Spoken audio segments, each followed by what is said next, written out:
The tornadoes that struck Mississippi and Alabama on Saturday, 25th March caused significant damage and devastation. Mississippi's Emergency Management Agency confirmed the death toll from the tornadoes as 25, with dozen more people injured. Meanwhile, in Alabama, a man died after a trailer overturned during the severe weather. The tornado traveled across Mississippi for approximately an hour, cutting a path of destruction about 150 miles long, as per Nicholas Price, a meteorologist with the National Weather Service in Jackson, Mississippi. Rolling Fork, a town in the western Mississippi with a population of around 1900 and 75% people are black, was one of the hardest hit areas, with at least 12 of the deaths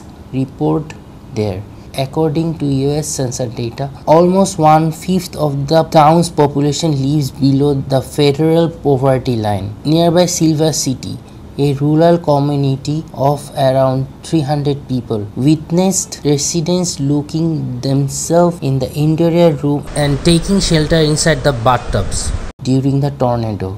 US President Joe Biden offered his condolences and full federal support for the recovery effort in Mississippi, describing the image from the state as heartbreaking.